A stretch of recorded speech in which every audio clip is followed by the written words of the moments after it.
El propósito de mi exposición es, en primer lugar y de forma sumaria, describir en qué consiste la llamada nueva derecha para su principal ideólogo Agustín Laje.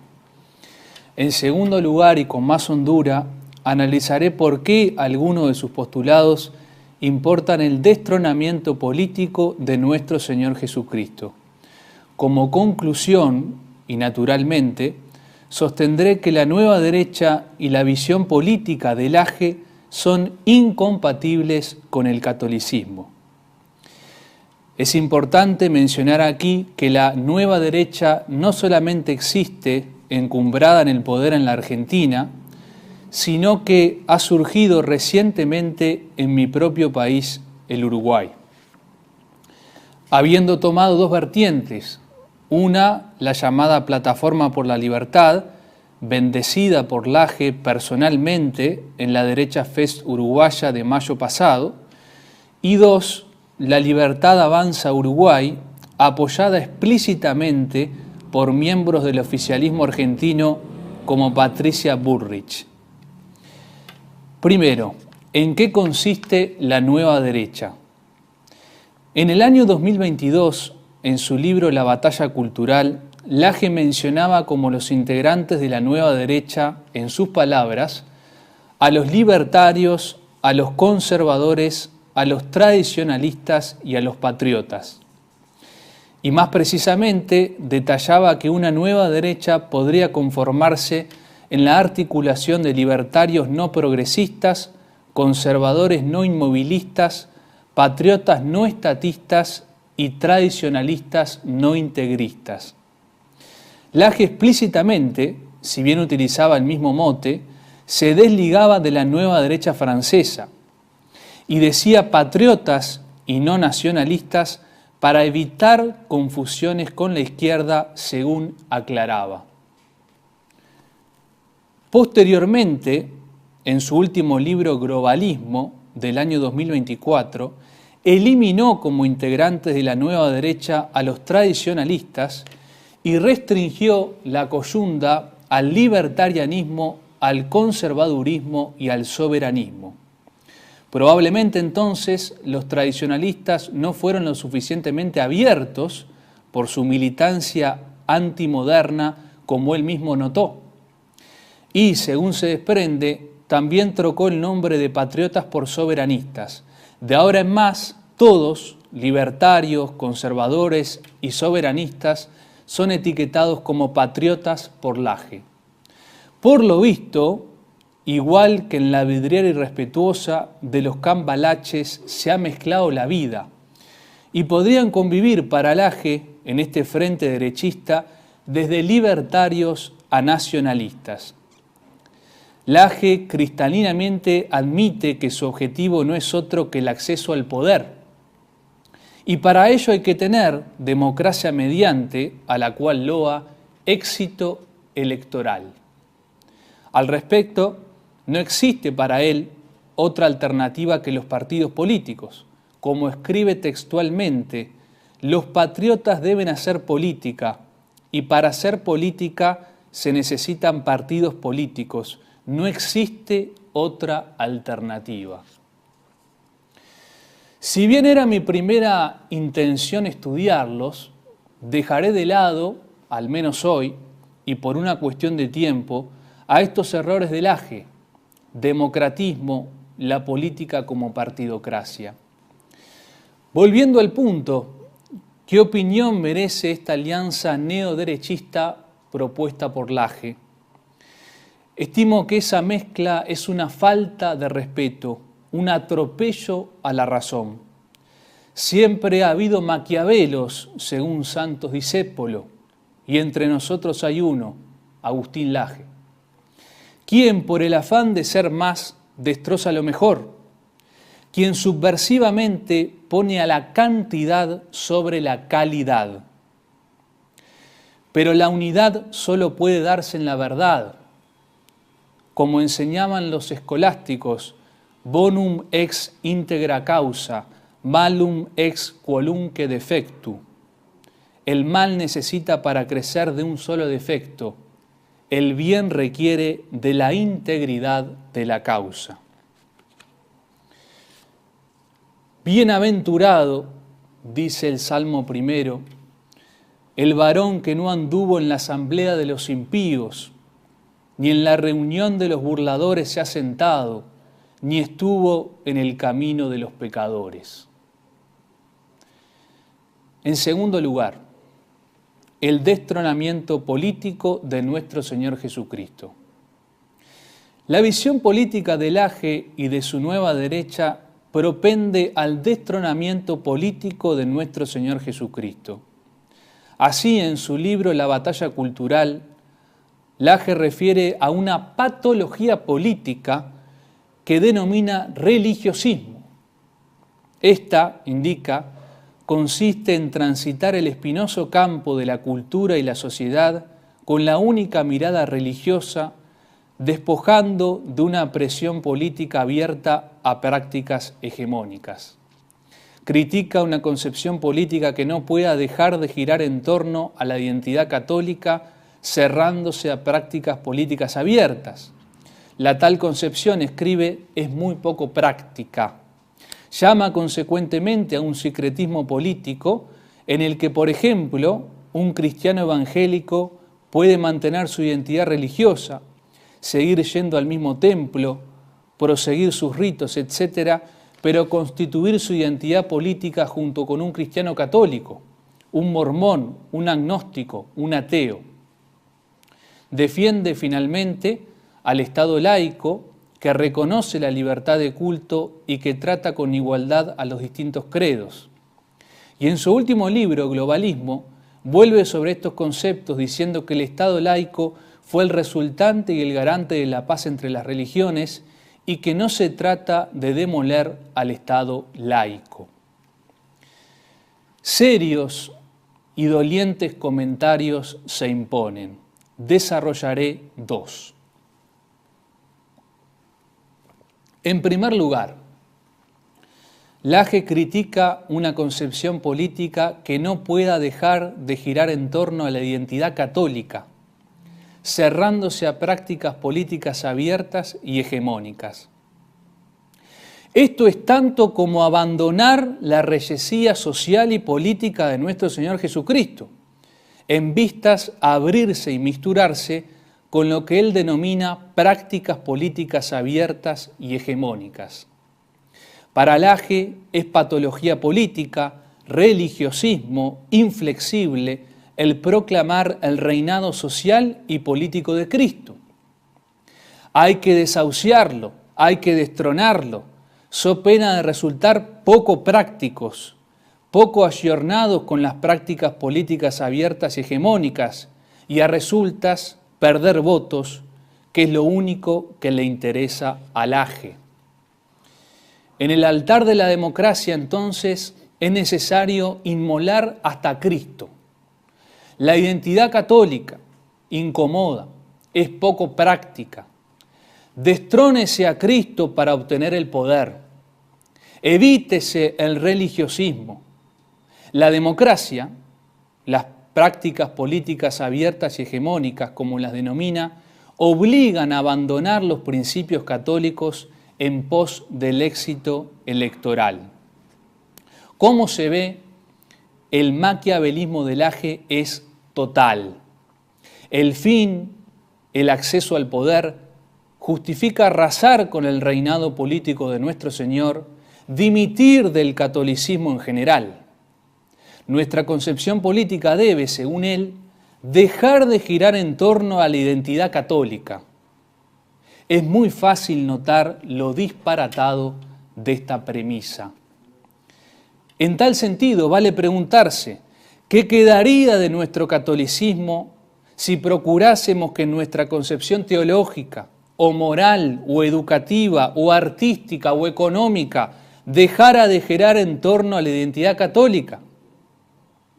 ¿Qué pasaría, por ejemplo, si alguien nos propusiera que nuestra concepción teológica dejara de girar en torno a la identidad católica, de forma de que negásemos el primado de Pedro para acercarnos a los protestantes?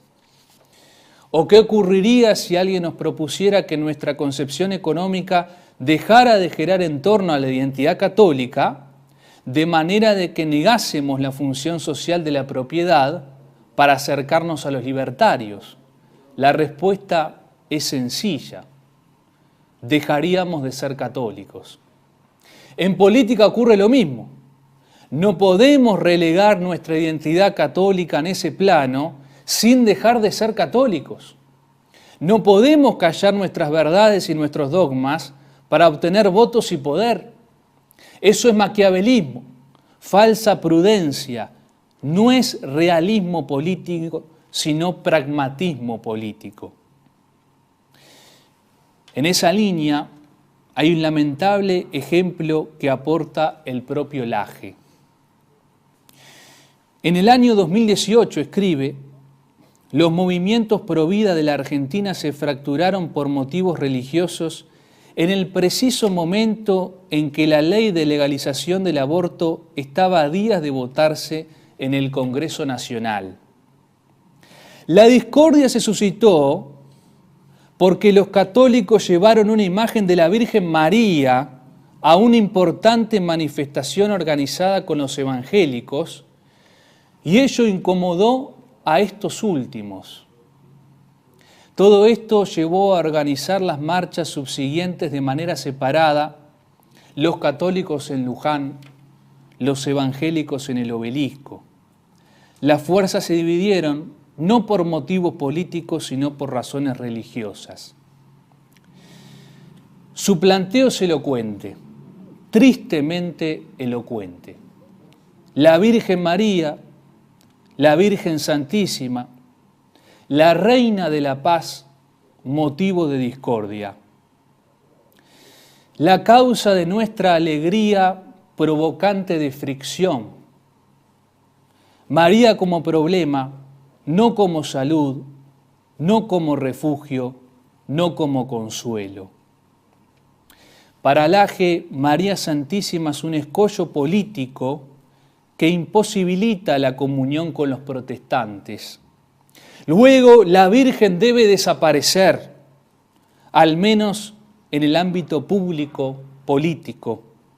Debe restringirse al ámbito privado. Con esto, como se ve, ganan en todos los protestantes. En el mejor de los casos, la fe es una cuestión privada, pero no es pertinente pensar en una ciudad católica. La confusión que protestamos, escribe el doctor Antonio Caponetto, es muchísimo más seria de lo que a primera vista podría parecer, porque no consiste solamente en una debilidad de carácter, en un travieso cálculo de credulidad personal o en un pícaro afán de no aparecer ante el mundo como un oscuro medieval. La confusión comporta dos ignorancias mayormente culposas, a saber, la de la naturaleza de la política para un católico y la de la obligación de la confesionalidad, tanto para lo que hace quien se dedica a la política como para lo que se propone hacer en la ciudad si llegara a gobernarla. Porque como escribió el Papa León XIII en el mismo sentido, la política no puede ser separada de la moral y de la religión. Así, es absolutamente distinto a lo que propone Laje el temperamento en lo que a la política respecta del magisterio de la Iglesia. En la hora centenaria encíclica Quas Primas, el Papa Pío XI sostenía: erraría gravemente el que negase a Cristo hombre el poder sobre todas las cosas humanas y temporales, puesto que el Padre le confirió un derecho absolutísimo sobre las cosas creadas, de tal suerte que todas están sometidas a su arbitrio. Él es, Cristo, en efecto, la fuente del bien público y privado.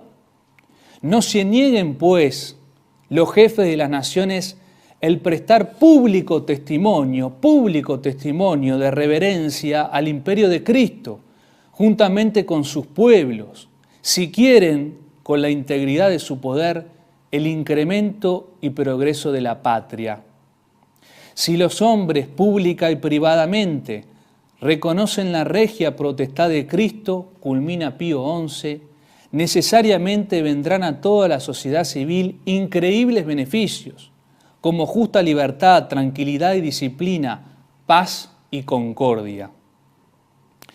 Lejos de pecar por religiosismo, fuera de resultar poco práctica o realista, la Iglesia llama a loar públicamente a Cristo y a instaurar todas las cosas en Él. Parecen escritas para heresiarcas como Lage, porque, como dijo un autor francés, también hay una herejía política. Estas otras palabras, esta vez de Pío XII. La experiencia debería haber enseñado a todos que la política orientada hacia las eternas verdades y a las leyes de Dios es la más real y concreta de las políticas. Los pueblos realistas que piensan de otra manera no crean más que ruinas. Y concorde, enseña el doctor Antonio Caponetto, el supremo realismo del político católico es no perder de vista la causa ejemplar. Y de la misma forma, contra pragmáticos como Lage, el mismo autor brinda este gráfico testimonio. Entre nosotros suele rechazarse la combativa confesionalidad católica del político y de la política, aludiendo a la ineficacia de los principistas o doctrinalistas. Lo cierto es que el pragmatismo no ha dado mejores frutos.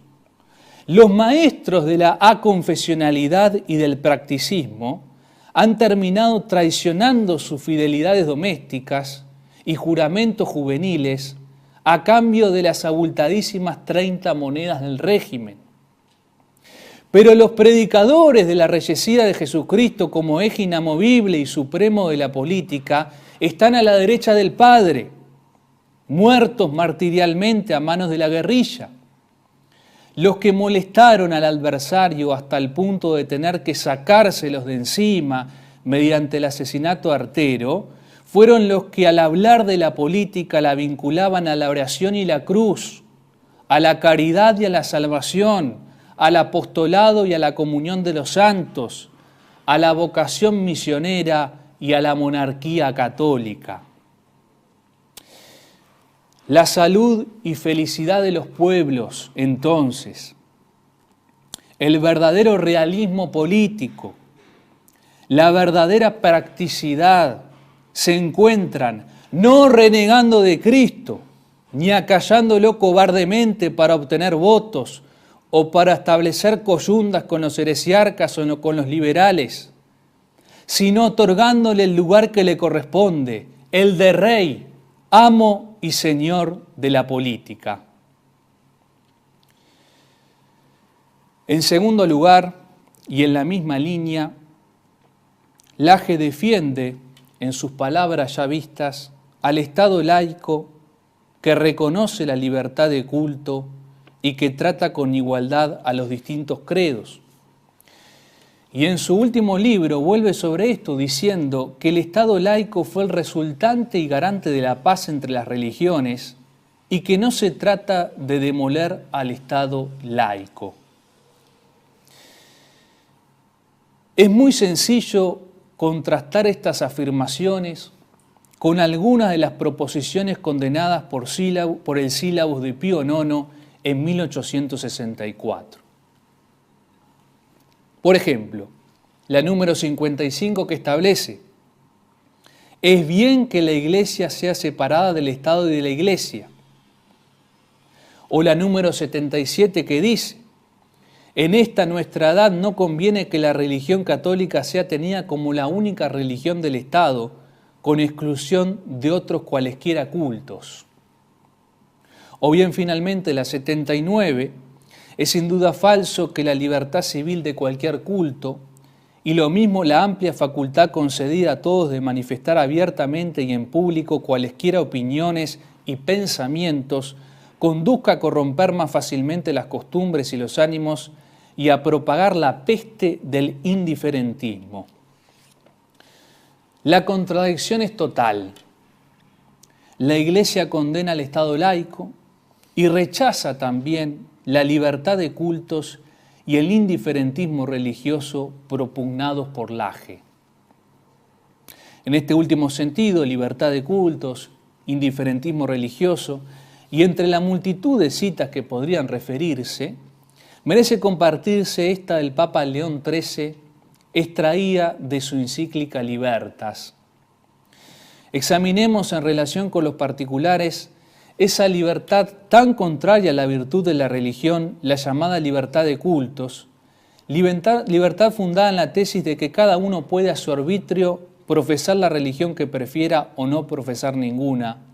Esa tesis es contraria a la verdad, porque de todas las obligaciones del hombre, la mayor y más sagrada es sin duda la que nos manda a dar a Dios el culto de la religión y de la piedad. Conceder al hombre esta libertad de cultos de que estamos hablando equivale a concederle el derecho de desnaturalizar impunemente una obligación santísima y de ser infiel a ella, abandonando el bien para entregarse al mal. Esto, lo hemos dicho ya, no es libertad, es una depravación de la libertad y una esclavitud del alma entregada al pecado. La justicia y la razón prohíben, por tanto, el ateísmo del Estado o lo que equivaldría al ateísmo, el indiferentismo del Estado en materia religiosa y la igualdad jurídica indiscriminada de todas las religiones. Siendo, pues, necesaria en el Estado la profesión pública de una religión, el Estado debe profesar la única religión verdadera, la cual es reconocible con facilidad, singularmente en los pueblos católicos, puesto que en ella aparecen como grabados los caracteres distintivos de la verdad.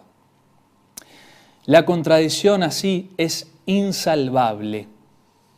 Pero lo más triste es que no solo Laje, seguido y apoyado por católicos, defiende estos postulados, sino las propias autoridades de la Iglesia, quienes, contrariando a León XIII y a un magisterio 2 veces milenario, ahora defienden la laicidad del Estado y el indiferentismo religioso.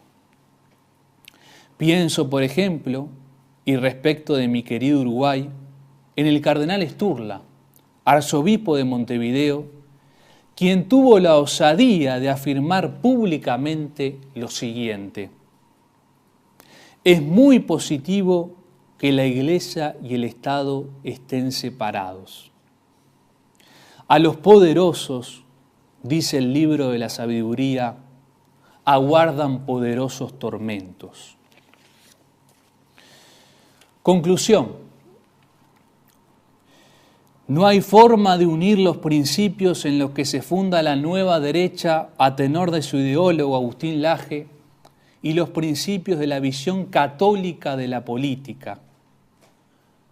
El Papa Pío IX, en junio de 1871, en un texto dirigido a los católicos franceses, paladinamente aseguró: condenaría 40 veces más, si fuera necesario, a quienes intentan acomodar dos cosas imposibles de conciliar: la Iglesia y los principios de la Revolución.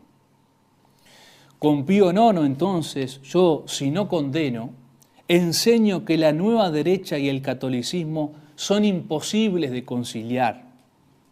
La nueva derecha, fundada en principios revolucionarios, integrada por individuos de ese tenor, no es posible de conciliar con la Iglesia.